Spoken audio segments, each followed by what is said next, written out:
Me mandaron una pregunta por el teléfono, no sé si viene por el tema, pero es el tema de la infraestructura en Argentina.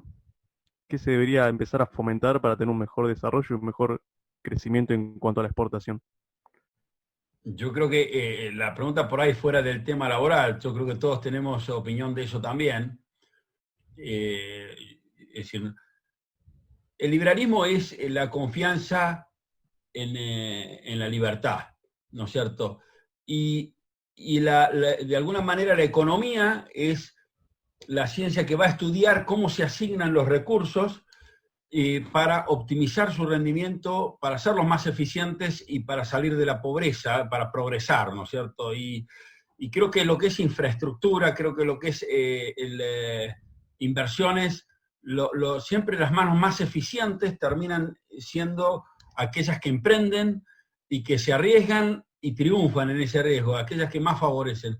Yo no podría imaginar hoy cómo sería un mundo en donde todas las infraestructuras las hagan los privados, ¿no? Pero estoy seguro de que mucho de lo que hoy vemos hacer a los estados, y a veces con muchísima ineficiencia, ¿no? Si lo hacen los privados, pueden lograr mucho mejores resultados. Si a eso apunta la pregunta, esa es mi opinión personal. Hay que recordar que antiguamente no todos los caminos los hacía el Estado. En el campo donde mi familia tiene, digamos, la zona donde mi familia tiene campo, en la zona de Ayacucho, el primer camino que se hizo entre la zona de los campos y el pueblo fue un camino hecho por los propietarios, ¿no? Por eso el camino además es muy zigzagueante, porque va tocando a todos, ¿no? Y todos querían que pasara por el suyo, y se hizo eso así. Y los propietarios hicieron los puentes sobre el arroyo y todo eso. Así que no siempre se hicieron las cosas por el Estado. Perfecto. Hay algunas preguntas similares, pero voy a tratar de englobarlas a todas. Básicamente, algunas van en detrimento si convendría tener sindicatos o varios tipos de sindicatos del mismo rubro. ¿Y qué modelo de sindicato propondrías vos, Fernando, o de qué países en particular? Mira, yo no, evidentemente me cuesta entender que el sindicato vaya a ser efectivo en defender los derechos y cosas de estas, o en elevar el salario. Sin embargo, uno puede darle muchas otras funciones a la función gremial, y lo que yo quiero cambiar, además de estas cosas que propuse, o qué sé yo, la estructura del sindicalismo debería ser a nivel empresa y no a nivel rubro. Yo trabajo en una empresa petrolera, o trabajaba en una empresa petrolera hasta hace muy poquito, que es medianamente chica, mediana, vamos a decir, eh, y esta empresa hace siempre muchas cosas, es petrolera. Entonces, el primer sindicato que quiera que la gente nuestra, la gente de la empresa esté afiliada es el petrolero. El petrolero, que además estaba con una sede bastante lejana en el norte de la provincia de Santa Cruz, esto trabajaba en el sur y con otra realidad. Y después, como uno construía caminos para llegar a los pozos, locaciones y qué sé yo, entonces venía la UOCRA y decía, no, estos afiliados construyen, tienen que ser afiliados míos, ¿no es cierto? Y después tenés camiones que transportan caños o que transportan petróleo, ¿no? Entonces viene el sindicato de camioneros de la provincia de Santa Cruz y dice, no, estos son todos camioneros, tienen que ser afiliados míos. Y después tenés los que están en esa zona gris, que trabajan con los camiones, pero son camiones que llevan áridos a las locaciones, entonces se pelea la UOCRA con el de camioneros, y también aparece, y cada uno viene, a veces me ha tocado sentarme, y un sindicato me dice, no, porque tienen demasiados afiliados en el otro sindicato y queremos más afiliados para el nuestro. Y si no, te prendemos las cubiertas acá en la puerta. Así fue el diálogo, lo juro, ¿eh?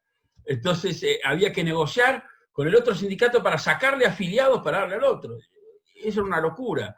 Por lo menos yo creo que si es a nivel empresa, el sindicato representa los intereses más comunes que están a ese nivel, y no a nivel, porque este petrolero tiene más intereses en común con otros que son petroleros que con los que están en la misma empresa. Me parece que tenemos siempre mucho más comunidad adentro de una empresa que los que hacen lo mismo en otro lado nada que ver y para otra empresa y para otra realidad económica. Perfecto. Una pregunta un poco extensa. El trabajador petrolero se ha ido ultra especializando en la tarea por decisión del gremio, pero no vemos una mejora en la productividad. Suelen decir, yo soy mecánico, que venga otro a pintar la bomba, y así con cada tarea. ¿Eso hace incrementar el costo laboral? Oh. Mira, el que preguntó eso conoce el negocio petrolero, me imagino, pero también pasa en otros lados. Pero ¿sabes qué? Esto era muy típico en Venezuela. En Venezuela el camionero pinchaba una goma, entonces llamaba y decía, se pinchó una goma, ¿y por qué no la cambia? Ah, no, yo no soy gomero. Entonces tenía que venir un gomero, cambiarle la goma y después entonces el camión podía seguir viaje. En el petróleo pasa todo el tiempo, los rubros, no solo el petróleo, en muchos rubros pasa todo el tiempo. Dice, ah, no, yo soy esta especialización. Y lógicamente en empresas chicas se sufre muchísimo cuando empiezan a aplicar esos criterios porque tenés que multiplicarte y además no tenés capacidad de emplearlos, entonces capaz que tenés que subcontratarlos como servicio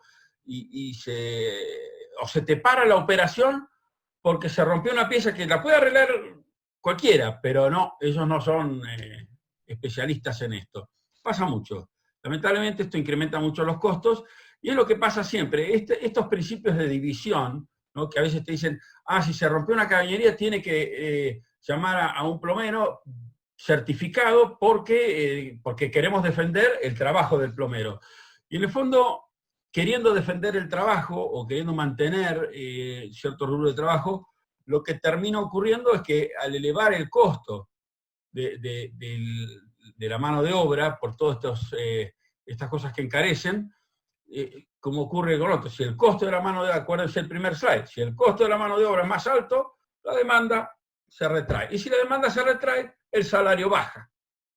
Así que no, es una ineficiencia.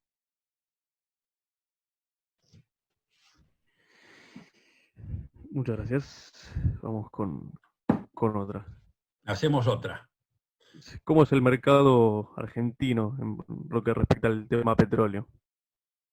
Bueno, más o menos estuve ya hablando, no sé si la pregunta se refiere al mercado laboral o al mercado global. El mercado argentino es uno de los mercados más, por un lado, más activos del mundo, siempre después del americano y canadiense que están en otra liga, ¿no es cierto?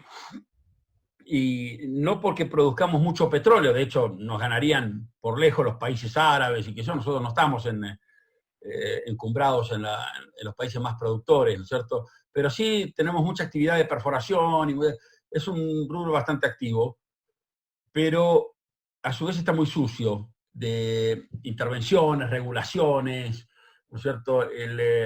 No quiero enumerar para no aburrir, pero si uno va a producir gas, entonces hay un ente regulador que te dice cuánto podés meter en el gasoducto, cómo, además el transportista del gasoducto no puede operar gas, simplemente opera transporte de gas, pero no puede comprar y vender gas, ¿no es cierto? Entonces, él transporta, pero vos tenés que decir, yo lo meto acá y lo saco allá, entonces vos tenés que ocuparte de la otra punta. Por supuesto que todos los gases se mezclan en el gasoducto, pero es todo regulado. Vos no te das una idea la inmensa cantidad de regulaciones que tiene. Es muy difícil moverse en este mercado, ¿no es cierto? Pero bueno, si me preguntan una perspectiva del mercado argentino de petróleo, Argentina no tiene petróleo fácil. Tiene petróleo, no abunda, pero no es fácil. Y requiere mucho trabajo, por eso es tan activa la industria. Decir, vamos a autoabastecer el país, primero que no sé si vale la pena. Porque como no es un petróleo fácil, si el petróleo está barato, mirá, como todos. Si los zapatos son más baratos comprarlos en el zapatero que hacerlo vos mismo, te vas a dedicar a vender tus servicios de otra cosa y con el producido vas a ir al zapatero y vas a comprar los zapatos. Bueno, con el petróleo tiene que ser lo mismo. No tenemos que quitarnos esos mitos de soberanía, que el petróleo, como si el petróleo tuviera favoritismos porque sale de Argentina, entonces ahora va a favorecer, nosotros vamos a vivir mejor porque consumimos nafta refinada, un petróleo argentino y no brasilero, qué sé yo. Me parece que son cosas que hay que sacarse de la cabeza. Argentina se autoabastecerá o no se autoabastecerá, no es una cuestión necesaria. Y que puede aumentar mucho la productividad petrolera en Argentina, bueno, puede aumentar bastante, yo creo que considerablemente, conociendo un poco las cuencas, pero hay que destrabarlo un poco. Sobre todo en el mercado de gas, bueno, ahora el mercado mundial de gas no es atractivo, pero mientras fue atractivo el mercado mundial de gas, en Argentina lo intervenimos tanto y lo aplastamos tanto que nos perdimos un enorme negocio. Y pasamos, además de perder un enorme negocio, establecimos políticas antijurídicas, si se quiere. O sea, cuando cortamos el contrato de venta a Chile, o nos ganamos una mala fama, ahora vas a los chilenos y le decís, me sobra gas, tengo un Vaca Muerta ahí al lado tuyo, tengo un montón de gas, los ductos están, podemos pasarle gas. Y los chilenos, ¿sabes qué te dicen? Mira, yo cuando necesite te compro, pero haceme un contrato de largo plazo, que yo, no, a largo plazo, vos me vas a venir a hablar de largo plazo, anda. Así que bueno, resumidamente creo que he tirado el concepto, no sé. ¿Alguna otra pregunta, Julián? Terminamos con dos preguntas. La primera es, ¿cómo podríamos generar una ley acorde para flexibilizar el trabajo laboral, más allá del sesgo socialista que hay? Yo creo que está lleno de propuestas. A mí, en general, me parece que, por un lado, tenemos que seguir haciendo este trabajo de hacer entender que ciertas cosas que queremos meter en la ley por la fuerza son contraproducentes, y la flexibilización laboral, tenemos que entender que en los países que mejor salarios hay, o que, por ejemplo, un país, hablar de pleno empleo es una figura quizá retórica, pero significa que el que busca empleo está buscando un tipo de empleo, y ese es el que está desempleado y figura en ese 3-4% de desempleo, ¿no? Antes del COVID era lo que había logrado, por ejemplo, Estados Unidos, pero había otros países que estaban similar. Y la rigidez que nosotros contraponemos a eso nos lleva a tasas de desempleo que no son fáciles de bajar de prácticamente 9-10%, ¿no es cierto? Entonces, por un lado, donde es más flexible hay menos desempleo, donde es más rígido hay más desempleo. Y por decirlo así, el que tiene más rigidez, en un país de rigidez de empleo, vos tenés un miedo enorme de quedarte sin trabajo, porque sabés que la política al empleador le impone una espada de Damocles enorme para tomar un empleado. Entonces, vos cuando te quedes sin trabajo vas a tener que ir a llorar, a decir, no, yo voy a ser bueno, yo no le voy a hacer ningún feo. Y dice, sí, vos no, pero mirá la cantidad de abogados laborales que hay acá, jueces laborales. Entonces yo digo, flexibilizarlo, sacarle la rigidez, ¿no es cierto? Eso es lo principal, me parece. Las propuestas de la Fundación Libertad y Progreso es bastante completita en ese sentido, es muy buena. Y no nos olvidemos que el forzar, ¿cómo se diría? El forzar los no despidos, que es lo que está pasando ahora, es como nosotros apelamos a la figura de que no, en Argentina no tomás un empleado, adoptás un empleado, como si fuera un hijo. Nosotros, excepto la industria de la construcción, que tiene una ley específica que para trabajos por proyecto, nosotros en el petróleo no los tenemos esa ley. Podemos tomar a alguien por hasta 3 meses temporal, pero después ya no. Entonces, si tomás a alguien por un proyecto y después te va mal y te querés levantar e irte, tenés que pagar unas fortunas de indemnización, y todo eso lo tenés que prever.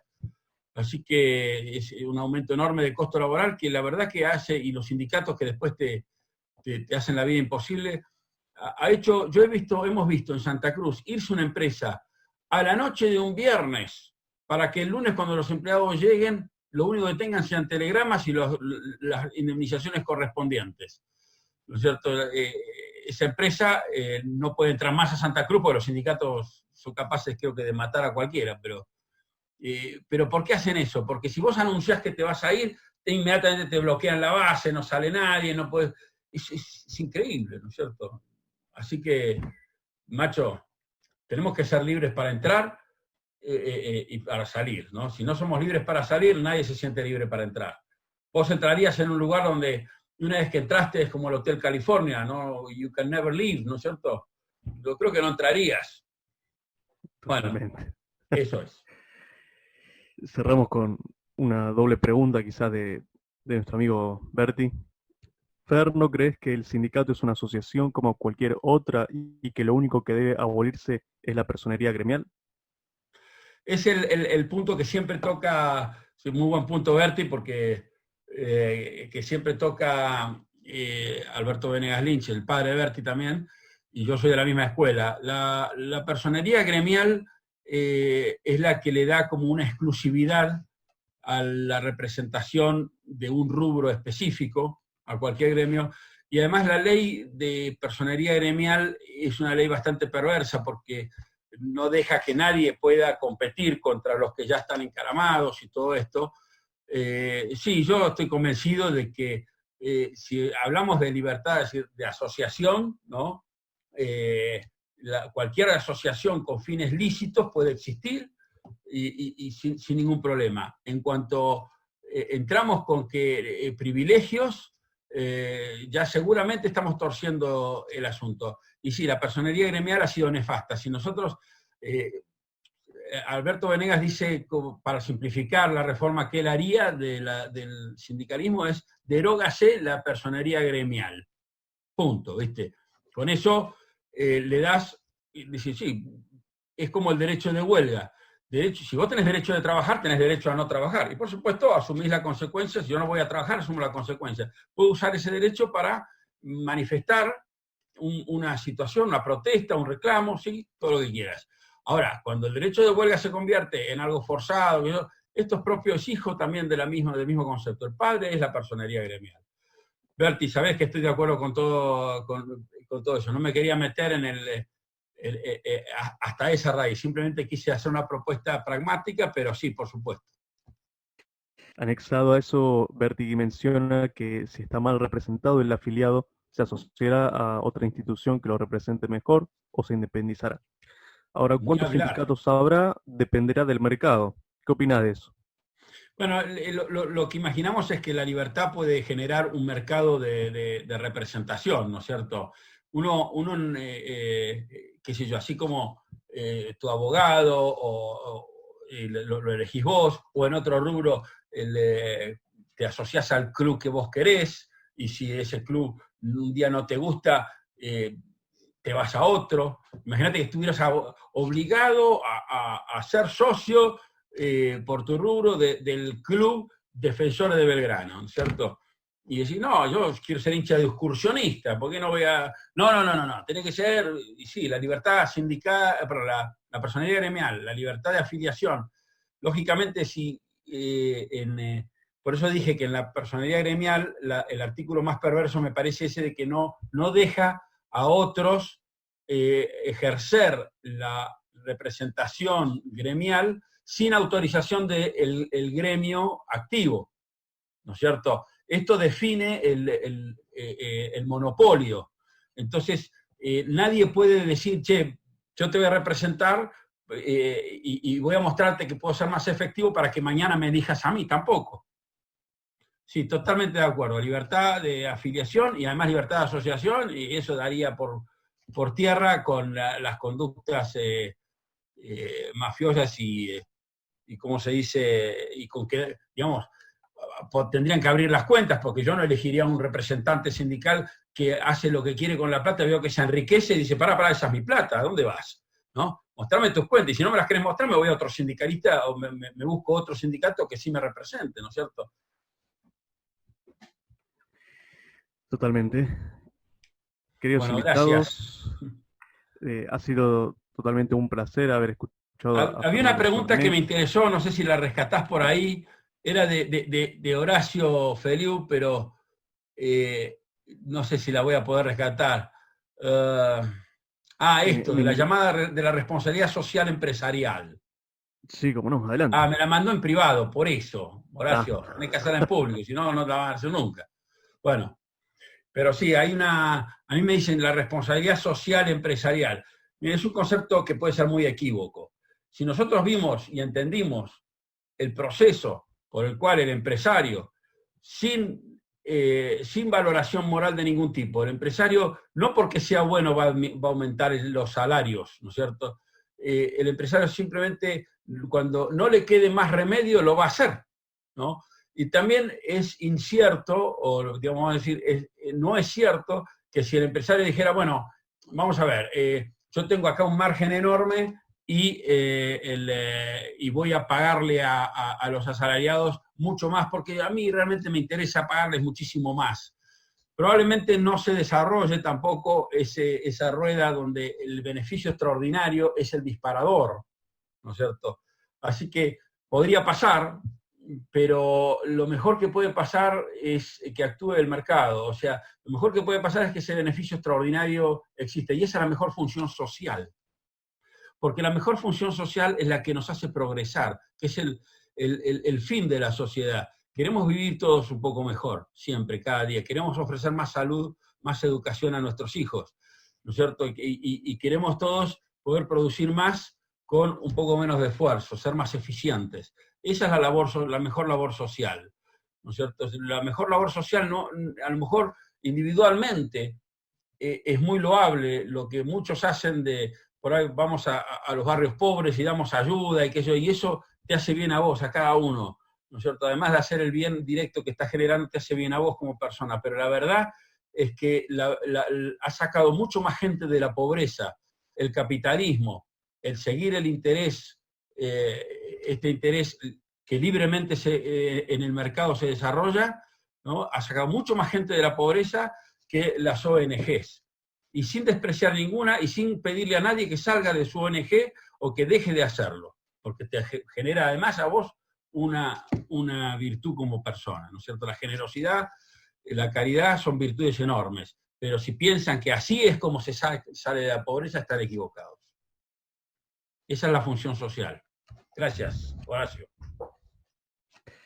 Licenciado en Física y dedicado a la industria del petróleo y del gas, también fundador de UPAU en la Facultad de Ciencias Exactas de la UBA.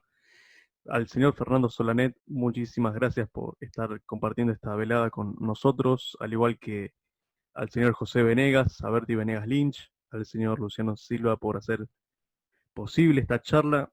Muchísimas gracias a todos y nuevamente muy buen fin de semana para todos. Fernando, nuevamente gracias por estar con nosotros. Muchísimas gracias, Julián, y muchísimas gracias a todos.